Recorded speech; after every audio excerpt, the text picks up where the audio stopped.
Tá. Boa noite a todos, na graça e paz de Jesus. Tá, consegue me ouvir bem, né?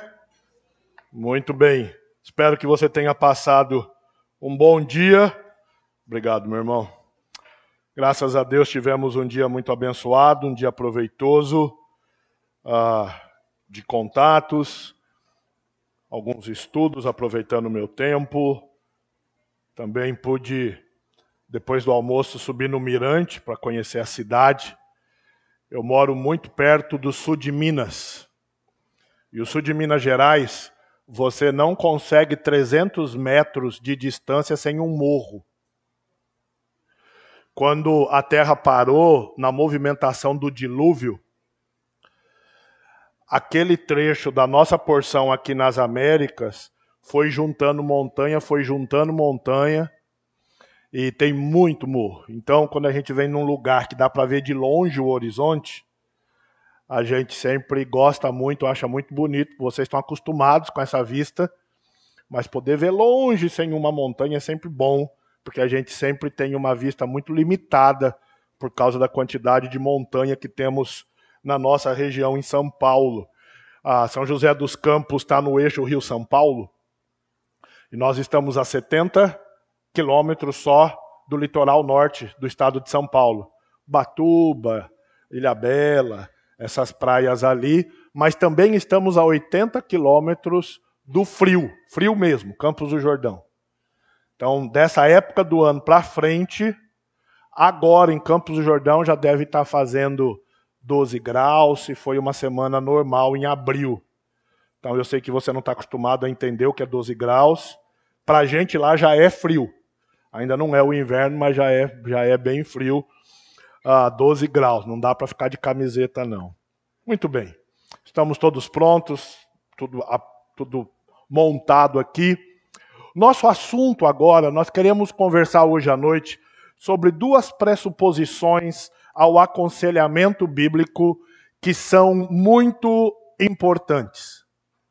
Se você ontem achou interessante a introdução com uma definição do aconselhamento, com uma definição sobre o que é o alvo do aconselhamento, e aí eu fiz isso de maneira proposital para ser bem devocional, a forma como apresentar isso.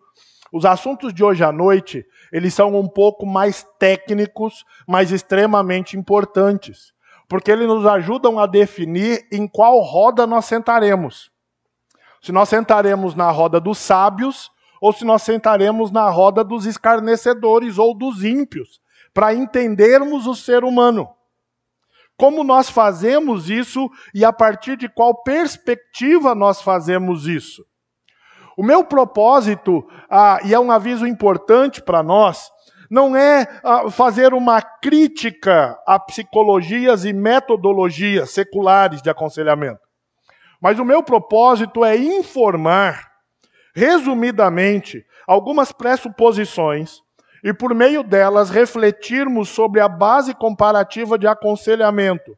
A nossa questão hoje à noite é entendermos melhor, será que é possível pegarmos teorias humanistas e misturarmos com as Escrituras para podermos explicar e orientar a vida do ser humano? Se é um assunto que você não tem pensado muito, hoje à noite eu vou te provocar, você vai ficar bravo comigo, mas eu vou ficar muito feliz se você ficar bravo comigo, porque eu te fiz pensar. Porque eu te tirei dessa zona de conforto sobre um assunto que se tornou aceito nas igrejas sem a reflexão sobre como lidamos com teorias humanistas, psicologias e outras propostas assim. A pergunta que nós queremos responder é: o que faz com que o aconselhamento bíblico possa ser considerado bíblico? Não é simplesmente uma definição escrita, mas os pressupostos que norteiam a sua definição, os pressupostos que nos ajudam a pensar naquilo que deveria ou não ser um aconselhamento bíblico. Qualquer tipo de teoria vai se esforçar para ajudar o ser humano. E qual é o nosso grande risco nos preocuparmos com os resultados.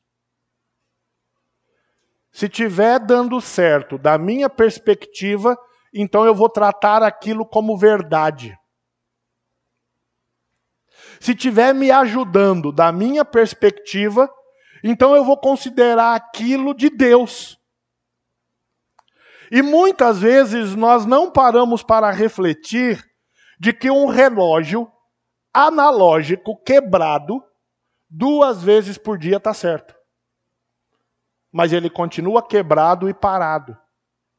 Mas um relógio analógico, o seu ponteiro quebrado 2 vezes por dia, ele vai marcar a hora certa. E não significa que aquele relógio esteja certo ou seja bom.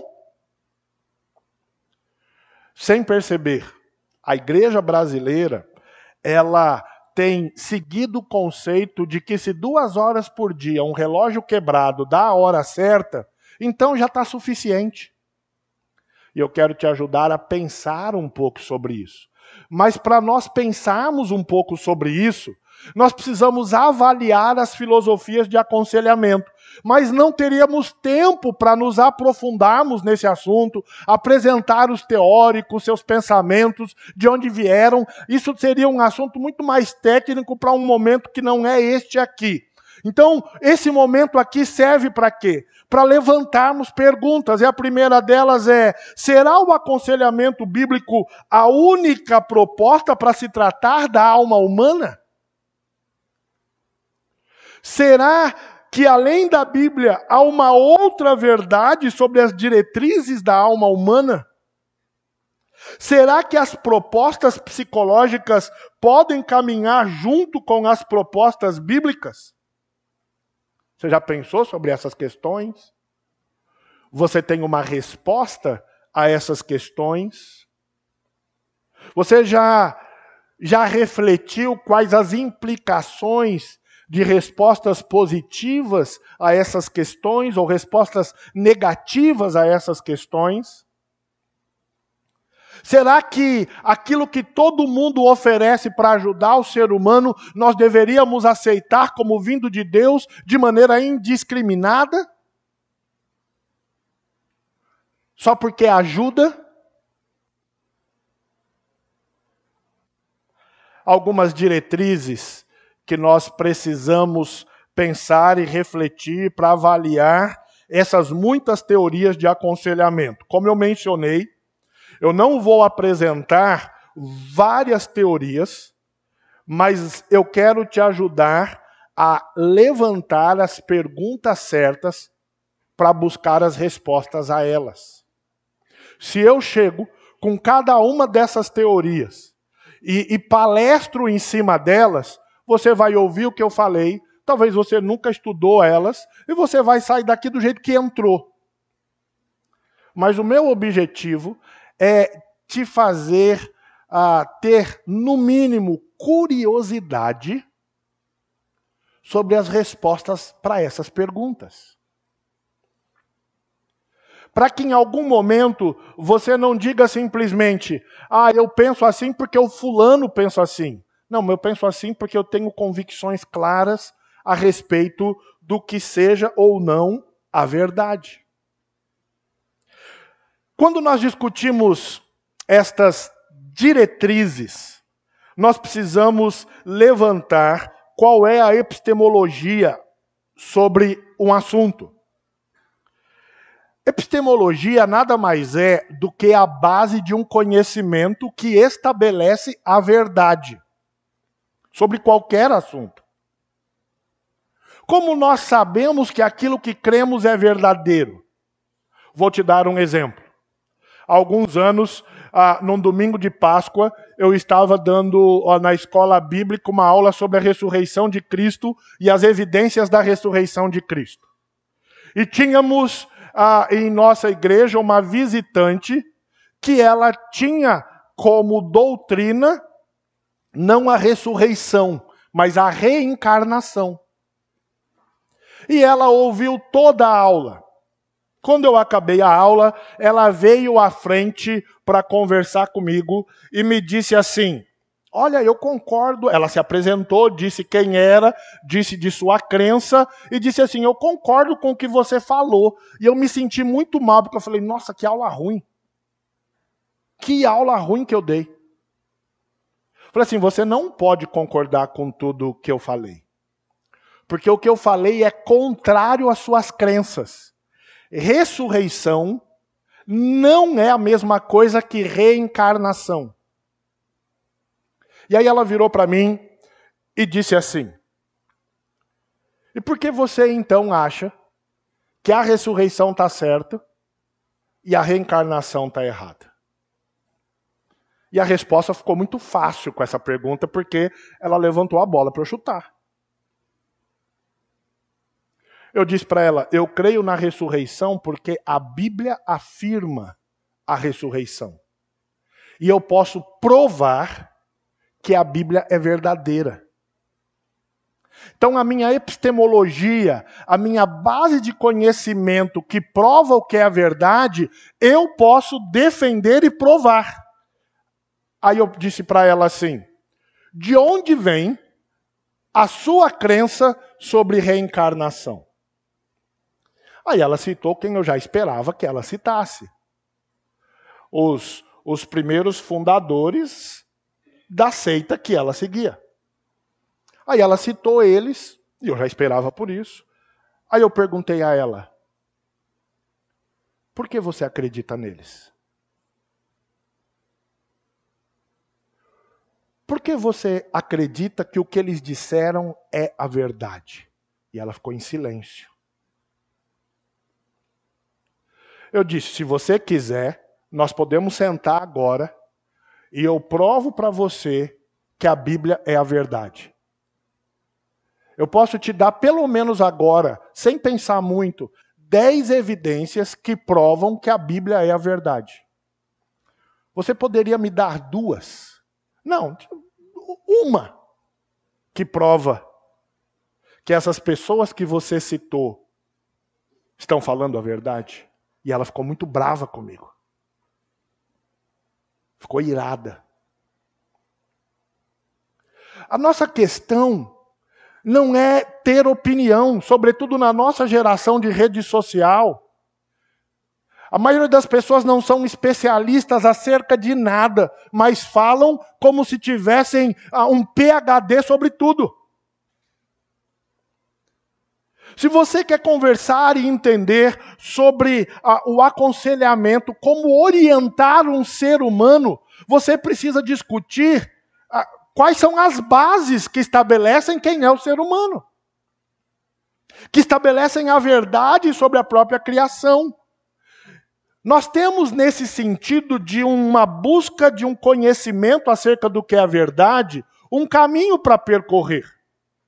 Você tem aqueles que no seu caminho para estabelecer a verdade, eles seguem a escola da intuição, onde essa base diz que simplesmente sabe porque sabem que é verdade. Aquela senhora me disse que ela acreditava porque ela acreditava que aquilo era verdade, mas como você prova que isso é verdade? Não, eu não sei, eu só sei que é a verdade. Essa intuição, imagina se toda a sua eternidade depende da sua intuição.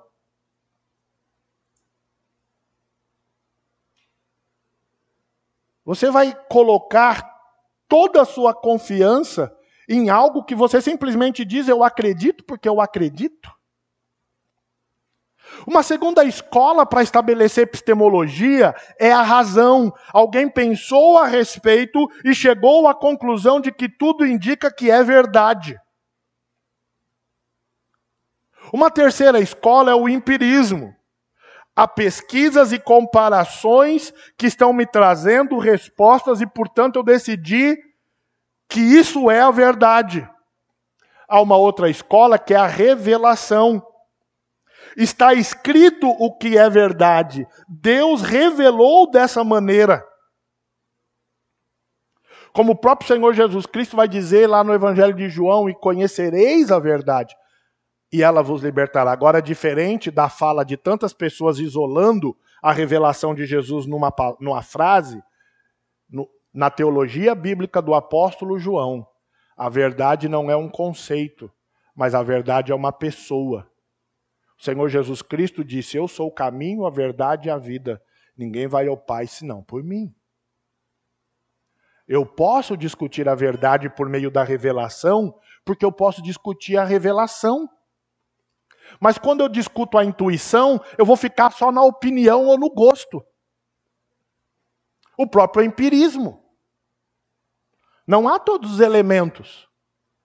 Uma outra escola, nesse sentido, ela vai trabalhar com o conceito de que, no final das contas, tudo é verdade e nada é verdade. Se nós estamos aqui discutindo sobre como dar direção à vida humana, nós precisamos ter certeza de onde partimos e onde temos que chegar. Senão podemos estar trilhando um caminho em qualquer estrada achando que estamos certos, sem saber para onde vamos. Uma outra questão importante dentro dessa busca pela verdade diz respeito a como lidamos com o ser humano. O que é o homem? Será que todas as teorias humanistas e filosóficas, elas, quando definem o ser humano, elas estão correspondendo àquilo que na revelação bíblica é dita sobre o ser humano?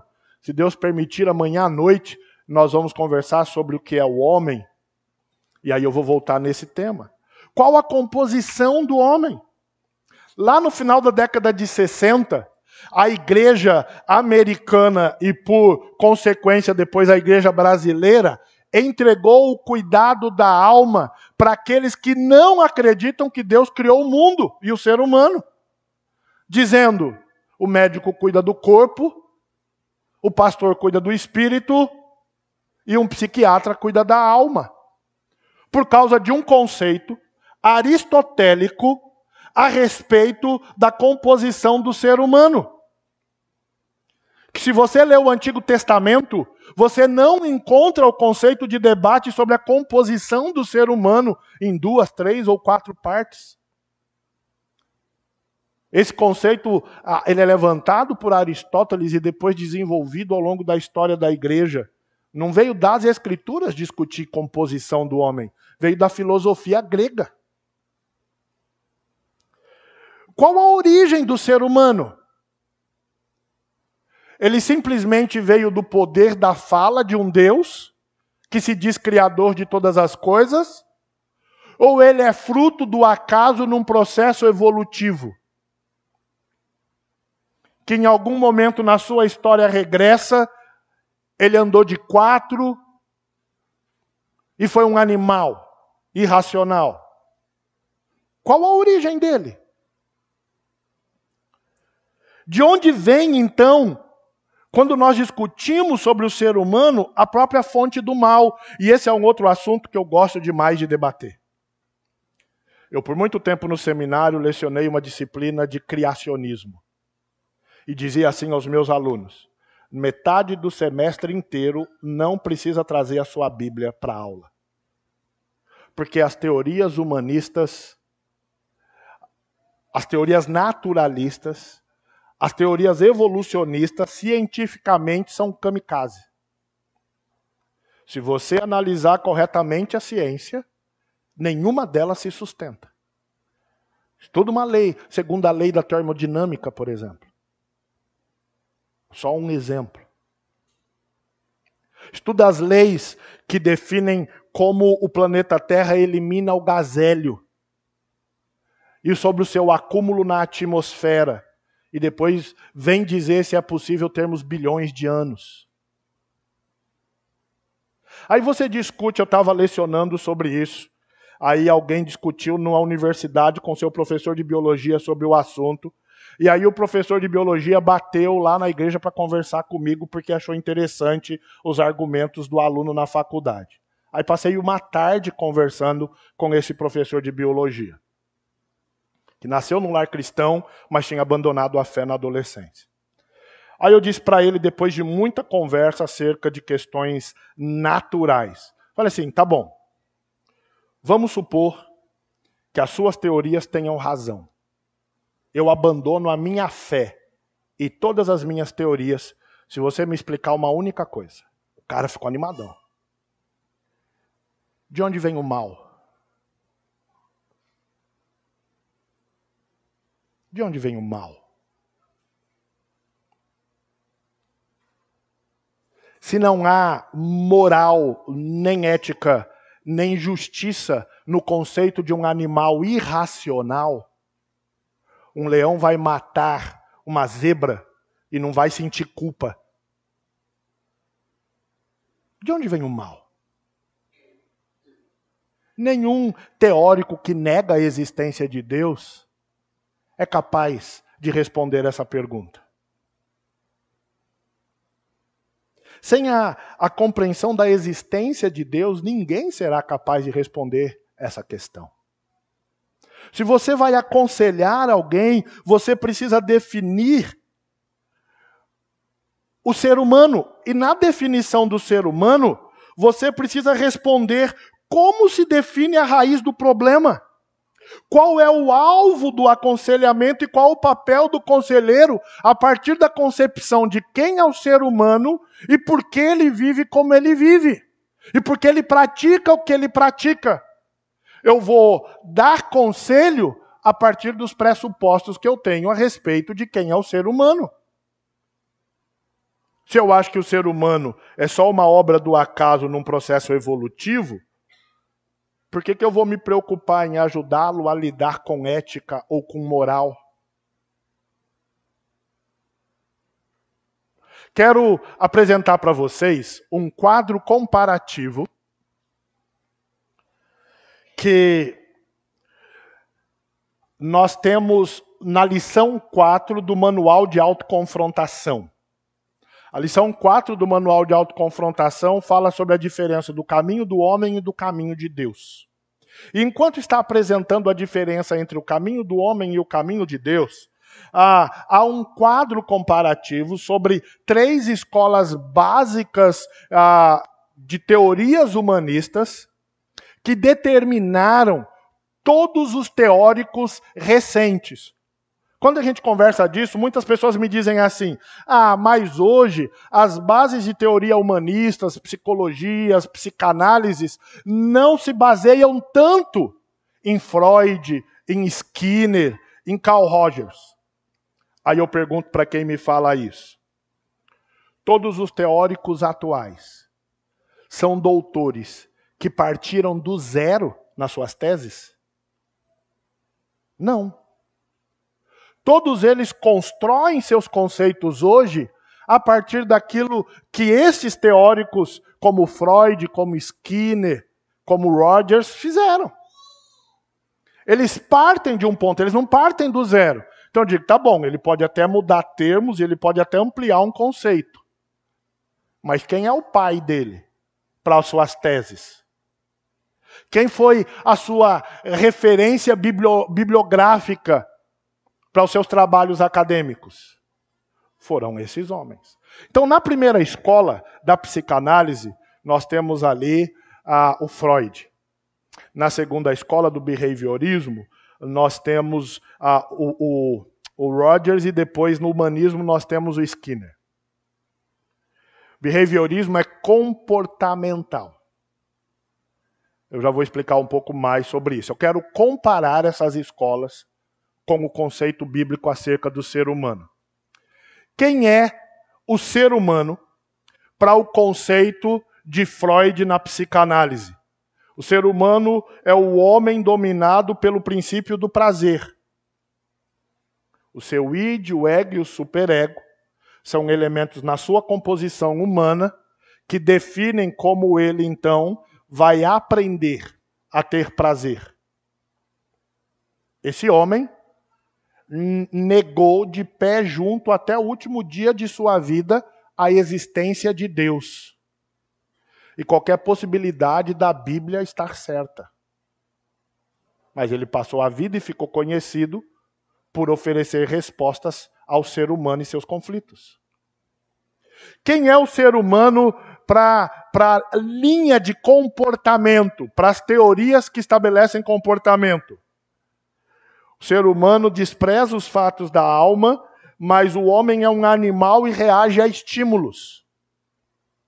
Se você tem um cachorro, gato não, porque com gato não funciona. Se eu tivesse que defender uma tese sobre qual é um animal que vem lá das profundezas, eu diria que é o gato. Não tem bicho mais mau caráter que o gato. Folgado, ele é egoísta, ele só quer saber dele. E se você contrariar, ele ainda arma as garras contra você. Não é? Toda vez que eu falo isso na porta, as criadoras de gatos ficam malucas. Eu lá na igreja, vira e mexe eu falo sobre isso. E eu já sei quem vai vir brigar comigo na porta. Então eu gosto de provocar. Mas vamos pensar num animal que seja menos egoísta. Um cachorro. Você condiciona o comportamento dele. Você não quer que ele entre na sua casa? Coloca lá uma vassoura virada na porta da casa com alguma coisa que caia sobre ele se ele passar por aquilo. Ele vai fazer a primeira vez e não faz mais. Você condiciona o comportamento dele. Lembra do programa no SBT da Super Nani que ensinava pais a educar filhos? Ela usava esse modelo. Coloca um negócio na parede, coloca um banquinho num canto de uma sala e condiciona a criança a te obedecer a partir desses elementos. Qual é o problema? Quando você vai com essa criança para o shopping, não tem o banquinho, não tem o desenho na parede. Porque você só está condicionando comportamento. Funciona? Claro que funciona. Mas resolve da perspectiva de Deus? Não resolve. Por quê? Porque o ser humano não é um animal que reage a estímulos. Deus não o criou como um animal que reage a estímulos. A terceira escola é o humanismo. Quem é o homem para essa escola? O homem é o criador dos valores morais. Ele é autossuficiente. Ele é bom. A base da teoria humanista é que o ser humano é bom. E todo o seu potencial de mudança está dentro dele, porque ele é bom. Como a Bíblia define o ser humano? O homem foi criado à imagem e semelhança de Deus. O homem não é um animal. Depois de Deus ter criado nos 3 primeiros dias, dado forma ao que não tinha forma, nos outros 3 ele vai habitar o que agora tem forma e está desabitado, é o sem forma e vazio. Ele vai criar aves, peixes, animais terrestres. Depois que ele termina toda a criação dos animais, ele vai criar o ser humano à sua imagem, conforme a sua semelhança. Se Deus permitir, amanhã à noite eu vou voltar nisso. O que a Bíblia diz sobre o ser humano é diferente do que as teorias humanistas afirmam a respeito do ser humano. Qual é, então, a causa dos problemas a partir desses pressupostos? Para a psicanálise, a base dos problemas são os instintos, o id, que são barrados, está escrito pó lá, mas é por imposição do superego. Há instintos que precisam ser consertados. E esses instintos estão ligados à vida sexual do ser humano. Porque toda a teoria de Freud foi relacionada a isso. E para o behaviorismo, que é o comportamental, qual é a causa do problema? O condicionamento deficiente ou errado. O ser humano não sabe sentar direito. O ser humano não sabe falar direito. O ser humano não sabe comer direito. O ser humano não sabe respirar direito. Não, esse daí é o marido, porque até casar, ele achava que sabia sentar, andar, comer, respirar, dormir. Mas depois que ele casa, ele descobre que ele respira errado, ele dorme errado, ele anda errado, ele come errado. Mas esse é um problema conjugal e não filosófico. Vocês estão rindo porque é verdade, né? O condicionamento deficiente. Então, como eu conserto?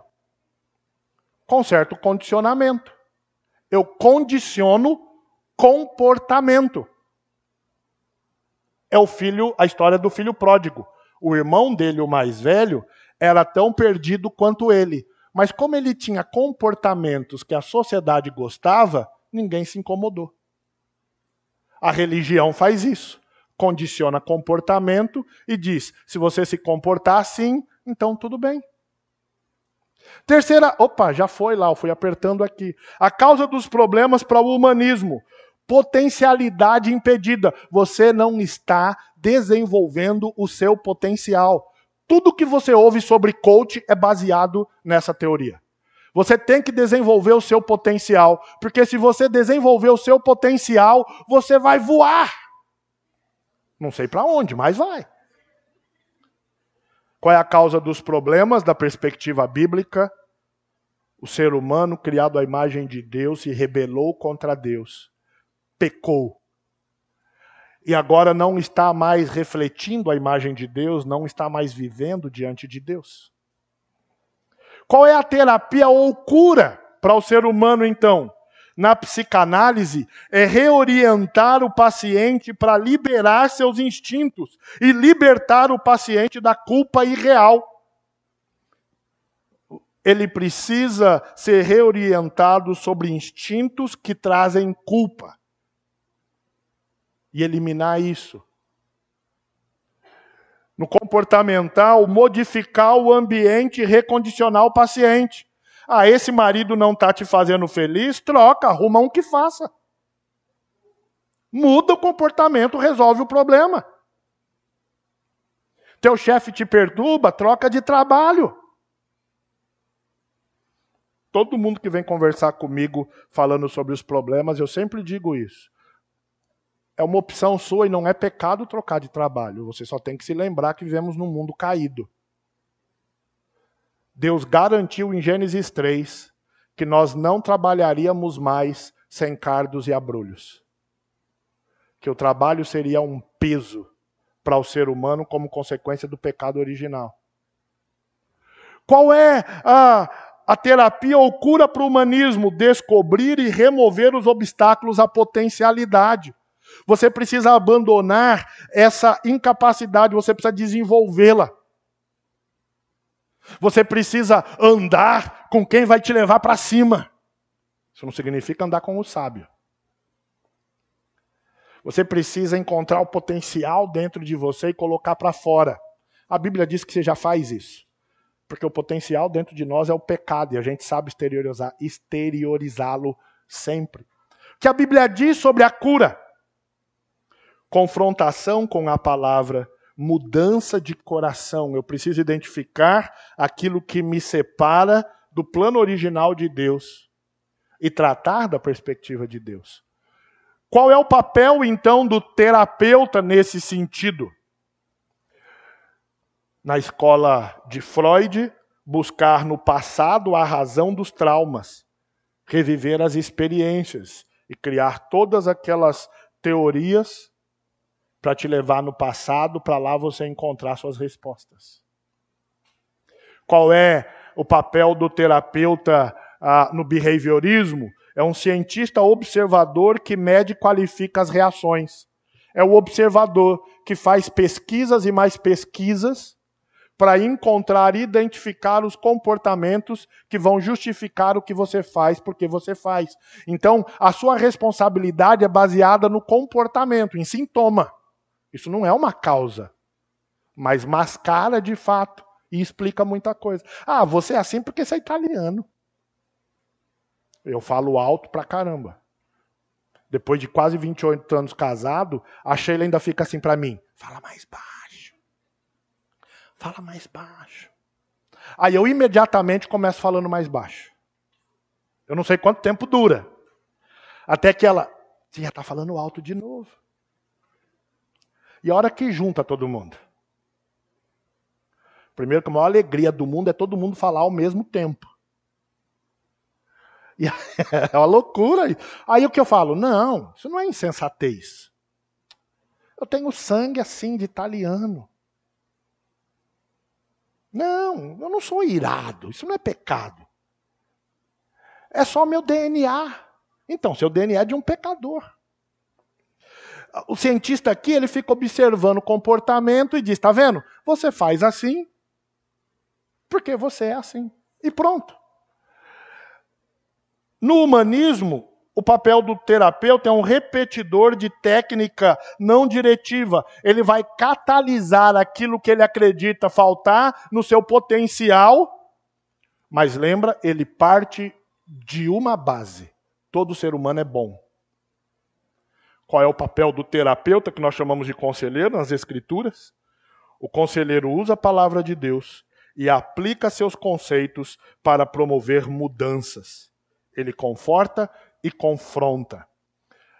Alguns de vocês aqui já fizeram autoconfrontação, não só vão se lembrar desse gráfico, mas vão se lembrar que as 8 primeiras lições de autoconfrontação falam de um processo de mudança bíblica permanente, que não está consertando o comportamento, mas está tratando da nossa vida a partir do caminho de Deus e não do caminho do homem. Um dos livros tem até ali, Nada Além das Escrituras, uma indicação nossa. Esse livro, seus capítulos são escritos por profissionais da área médica. Psiquiatras, médicos de várias especialidades diferentes, que creem na suficiência das Escrituras. E cada capítulo, então, vai tratar de um tópico no desenvolvimento do assunto da suficiência das Escrituras. E o Chris Turman, ele é PhD em teologia e psiquiatria, tendo um conhecimento grande e profundo nos 2 campos. E quando ele vai falar do que pensa sobre a psicologia profissional, por causa dos conceitos que ela propõe, ele diz assim: minha experiência pessoal como psicólogo indica que muitas curas psicológicas oferecidas hoje são tão destrutivas quanto a doença original para a qual foram concebidas para tratar. Ele continua, ele ainda vai dizer assim, pulou 2. Grande parte do aconselhamento praticado hoje baseia-se nas suposições humanistas de que as pessoas são basicamente boas, que têm dentro de si as mesmas respostas para os seus problemas. Você vai buscar a resposta dentro de você se você acreditar que você é bom. O problema com estas ideias é que não são apenas erradas, elas são perigosas. Porque conduzem tais pessoas ao abismo egocêntrico do anele ser o número 1. Mexa seus próprios pauzinhos para alcançar o que você quer. Seja você mesmo seu melhor amigo. Desperte o gigante que há em seu interior e vença-o pela própria intimidação. Ele vai dizer assim: creio que só há uma cura verdadeira para o que aflige as pessoas. Um relacionamento íntimo com o Deus do universo. Qualquer coisa fora isso é um mero curativo aplicado sobre uma ferida profunda que requer uma cirurgia complexa. Se um casamento está indo mal e um dos cônjuges decide abandonar aquele casamento, num primeiro momento ele pode se sentir aliviado. Mas se o alvo da nossa vida é a glória de Deus, estar aliviado não significa que Deus está sendo glorificado. Ele faz uma pergunta ainda dentro desse capítulo que ele escreveu. Como as Escrituras atendem às nossas necessidades? E ele responde: 3 das mais importantes áreas que as pessoas apresentam: amor e intimidade, propósito e competência, identidade e valor. A Bíblia responde a todas elas. As pessoas querem entender o conceito de amor, a Bíblia responde. Querem entender o conceito de propósito, competência, sentido para a vida, a Bíblia responde. Querem entender a sua identidade e valor, a Bíblia responde. E ela responde porque Deus é o criador do ser humano. Ele conhece o ser humano porque o criou à sua imagem. Então, o que estas questões propõem para você e para mim? De que nós temos que estudar sobre esses assuntos. Pastor, mas todo mundo hoje aceita a psicologia. Eu sei disso. Para cada 10 aconselhamentos que eu começo como pastor de uma igreja que ensina essas coisas na igreja, 8 são de pessoas que chegam com diagnósticos clínicos de doença mental. A mentalidade das pessoas é psicologizada. E dos crentes? Vamos ser honestos. Os crentes gastam mais tempo diante de Deus e das Escrituras ou de redes sociais que estão formando seus conceitos, desejos e interesses? A mente dos próprios crentes está sendo formada pelas Escrituras ou pela mentalidade humana e mundana? Vamos ser honestos. As pessoas administram suas finanças a partir do conselho bíblico a respeito de finanças ou dos conceitos do mundo? A Bíblia tem cerca de 2.430 citações diretas ou indiretas sobre finanças, riquezas e administração. A Bíblia tem o que dizer, mas as pessoas estão sendo guiadas pelas Escrituras ou pelo mundo?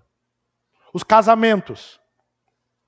O propósito do casamento, se você perguntar para cada 10 jovens crentes que nasceu e cresceu na igreja, qual é o propósito para o casamento? A resposta dele será o que a Bíblia diz ou o que o mundo diz?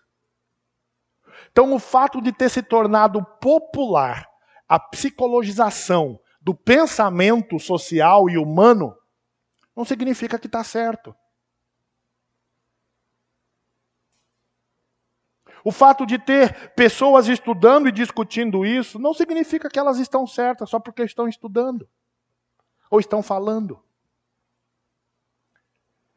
Talvez você nunca parou para pensar sobre isso, mas o que é importante você fazer então? Tem uma série de indicações de leituras que vão te ajudar a aprofundar isso. Se você nunca pensou sobre isso, você não vai conseguir resolver isso agora. Mas se eu posso te dar um conselho rápido, não aceita o primeiro diagnóstico que te derem como verdadeiro. Uma irmã de nossa igreja, na época mãe de um menino de 2 anos e um bebê de 6 meses, voltou a trabalhar, porque era funcionária pública, deixava o pequeno na creche e o outro na escolinha. E ela me liga pedindo para conversar, porque já não conseguia mais dormir há 15 dias. Estava estressada no limite. Aí chegou e contou o que estava acontecendo e disse assim: eu imediatamente procurei minha médica, ginecologista. E a minha médica, antes de me pedir uma série de exames para investigar se eu tinha algum problema físico, orgânico, ela disse assim: eu acho que você está com depressão, procura um psiquiatra. Do nada. Eu fui lá para descobrir se fisicamente eu precisava de alguma coisa que não tenho.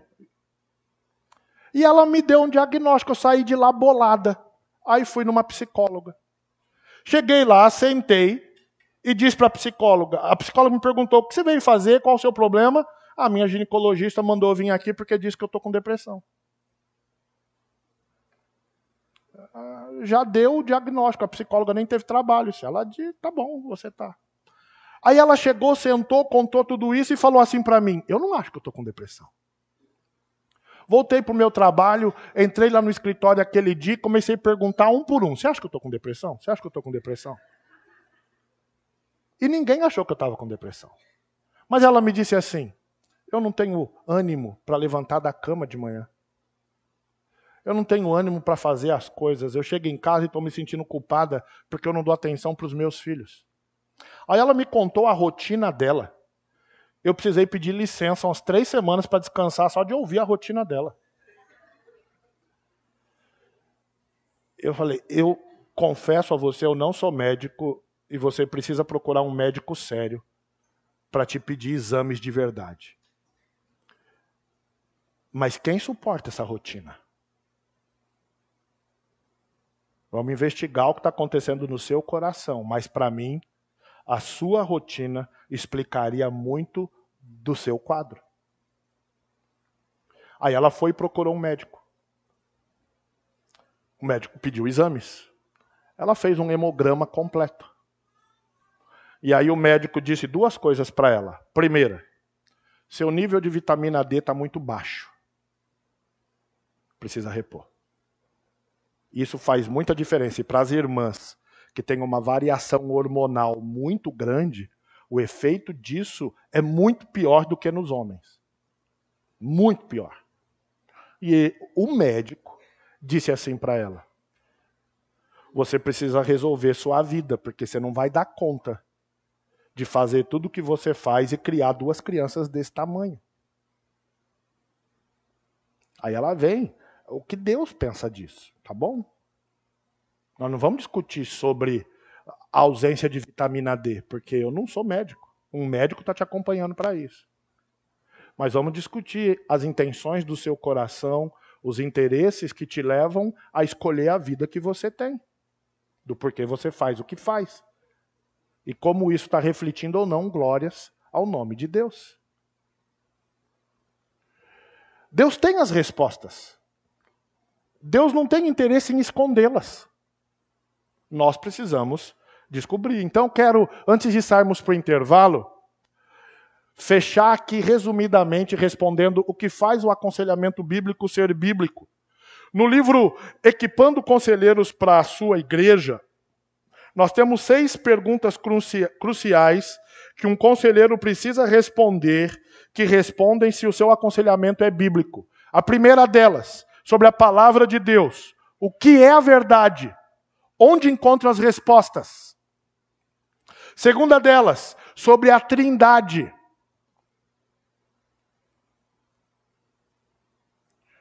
Quem é Deus? Como posso conhecê-lo pessoalmente? Terceira delas, sobre a criação. Quem sou eu? O que motiva as pessoas? Quarta questão, a queda. O que aconteceu de errado? Por que fazemos o que fazemos? A quinta, redenção. Posso mudar? Como as pessoas mudam? A sexta, consumação. Para onde estou indo? Como o nosso destino futuro impacta a nossa realidade atual?